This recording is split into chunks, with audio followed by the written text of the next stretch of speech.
Salut, bienvenue sur la chaîne Torman. Alors aujourd'hui j'ai reçu deux commodos de la part de Banggood bien évidemment. Je vais te montrer comment on branche une ampoule H7 sur un commodo. Je vais également t'expliquer comment brancher l'interrupteur du klaxon qui est un interrupteur va-et-vient. Je vais t'expliquer qu'en réalité il y a deux sources d'alimentation principales sur le commodo. Il y a l'alimentation pour le courant généré par le stator de ton moteur, mais il y a également un courant 12 volts normal qui vient de ta batterie.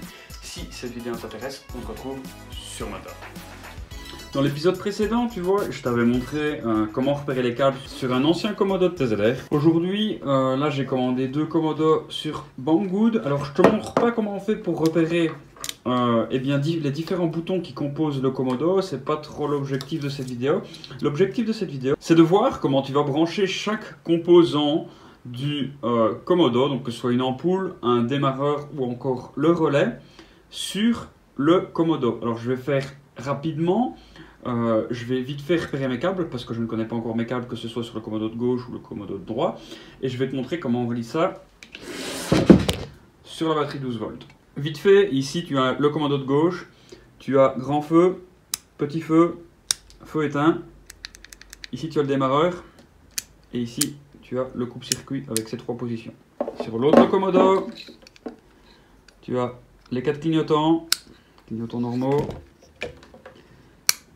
petit feu, grand feu, appel de phare, clignotant de droite, clignotant de gauche, klaxon, et ça tu t'en fous, c'est le choke. Donc là ici tu vois, c'est comme dans l'épisode précédent, je te mets une fiche juste ici à droite. J'utilise mon multimètre en position beeper et je vais repérer d'abord mon klaxon ici pour savoir c'est quel interrupteur. Donc quand le multimètre bip, ça fait fonctionner l'interrupteur et donc je n'ai juste qu'à repérer quels sont mes câbles. Je te montre pas tout parce que je t'ai déjà fait une vidéo. Franchement, clique ici, tout est expliqué, tu auras beaucoup plus simple plutôt que de regarder ça en accéléré. En gros, ici j'ai trouvé c'était quel l'interrupteur. Je te montre son isolant, je mets ma pince croco, ça bip. Si je lâche l'interrupteur, ça bip plus. Celui-ci au-dessus au milieu et celui-ci en bas au milieu, c'est l'interrupteur. Comment on fait concrètement? C'est là où je voulais en venir. Je vais schématiser mon klaxon par une ampoule parce que je n'ai pas de klaxon en fait sous la main. Mon fil plus qui sort de ma batterie, c'est ce fil rouge là, et le fil moins, ce fil noir là. Je rentre avec mon fil positif, on a dit que c'était au milieu au-dessus. Clac. Je ressors à l'interrupteur au milieu en dessous comme ça, alors j'espère que tu vois bien. Donc je vais mettre ma pince croco sur le milieu du dessous.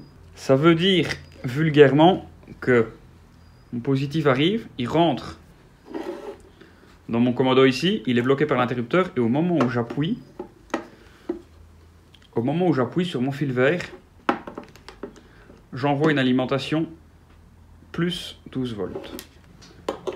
Je mets l'ampoule à la masse, je l'alimente en plus. Et lorsque j'appuie sur l'interrupteur,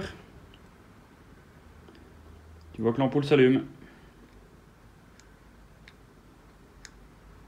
Positif directement à l'entrée du commodo sur le bouton klaxon.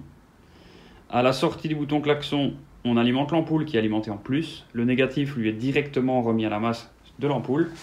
Et l'ampoule s'allume. C'est assez simple comme branchement. Maintenant, si tu veux brancher cet interrupteur-ci, tu vois qu'il y a 1, 2, 3 positions avec la position revient. On va le trouver ici sur le commodo. Je vais le chercher un petit peu. Et je vais le brancher sur l'ampoule H4. Parce que tu vois que l'ampoule H4, elle a 3 bornes et donc du coup, elle a 2 filaments. Il y a possibilité de faire feu normaux et grand feu.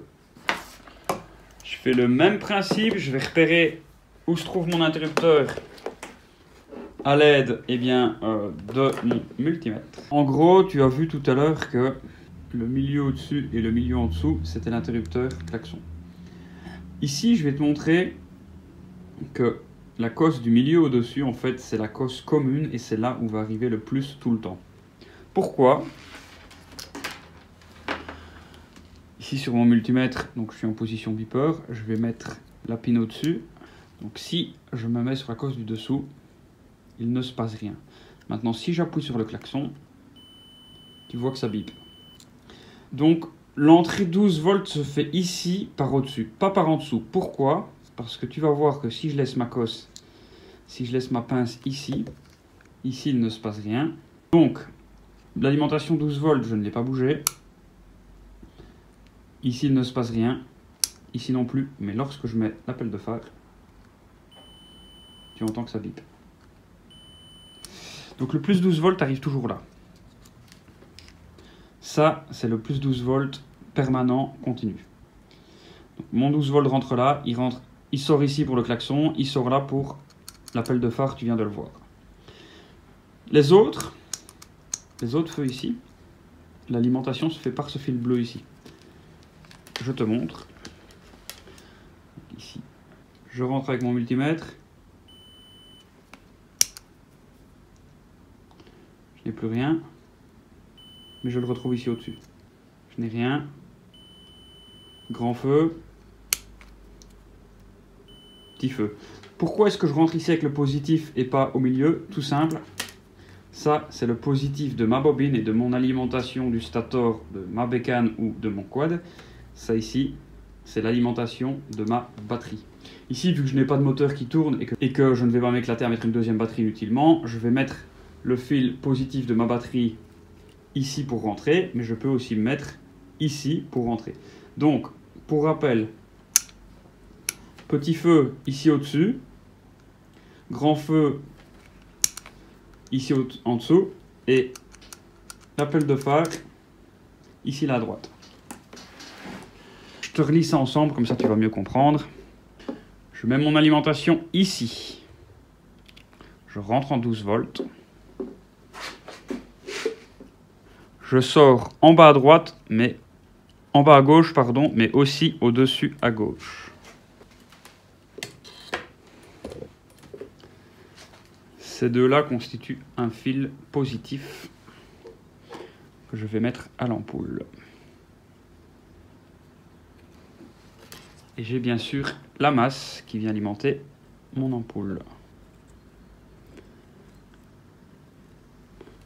Alors tu vois que ça s'allume directement, forcément, parce que c'est un interrupteur de position qui est tout le temps alimenté.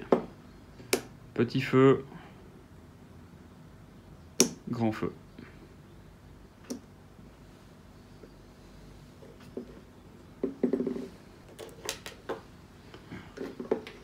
Tu vois, c'est pas très compliqué. Alors ici, on a imaginé que ce fil-là, c'était l'alimentation de mon moteur. Or, c'est l'alimentation de ma batterie. Donc ça va être branché comme ça, alimentation moteur, ampoule.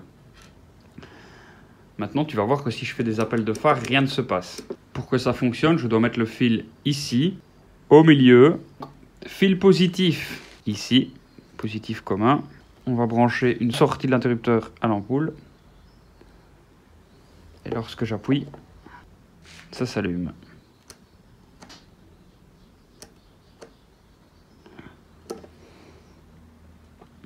Et donc j'ai débranché le positif ici.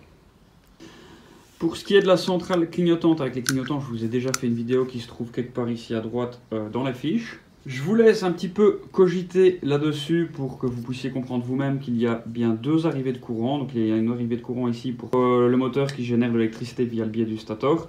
Et il y a une alimentation positive permanente continue via la batterie qui arrive ici au-dessus, au milieu, qui elle vient dispatcher pour le klaxon, les clignotants, les feux et les 4 clignotants ici. Ici c'est la même chose, tu vois que c'est allumer les feux, éteindre les feux, et il y a le coupe-circuit ici. Au démarreur, c'est la même chose, c'est un interrupteur on-off avec position de revient que vous branchez sur la centrale clignotante. Si vraiment vous n'en sortez pas avec ce que je vous ai expliqué pour ce Commodo là, plus toutes les autres vidéos avec les centrales clignotantes et le Commodo, eh bien mettez-moi un commentaire en description, je ferai un montage complet avec un démarreur, un relais, un interrupteur comme ceci sur un Commodo comme cela, un repérage des connectiques, mais de nouveau vous avez vraiment tout dans les fiches, vous savez comment repérer les connectiques par rapport à votre Komodo grâce à une vidéo là. Vous savez comment brancher une lampe sur un Komodo grâce à la vidéo ici. Vous savez également comment brancher un relais sur un démarreur, donc je pense qu'avec toutes ces vidéos là, normalement vous devrez vous en sortir. Sinon, mettez-moi en commentaire ce que vous ne comprenez pas et je ferai un plaisir de vous aider. Voilà, c'est ici que cette vidéo prend fin. J'espère vraiment que ça t'a plu, que tu as réussi à comprendre et que j'ai été le plus limpide possible. Si vraiment il y a quelque chose que tu ne comprends pas, tu sais ce que tu as à faire, tu mets en commentaire, je vais essayer de te répondre au maximum. Sinon, regarde cette vidéo, regarde mes autres vidéos, vraiment c'est le plus important parce que je t'explique tout et normalement avec toutes mes vidéos, tu vas pouvoir comprendre toi-même comment brancher complètement, hormis peut-être le coupe-circuit. Moi, je te dis à la prochaine dans une autre vidéo et merci de me soutenir. Salut!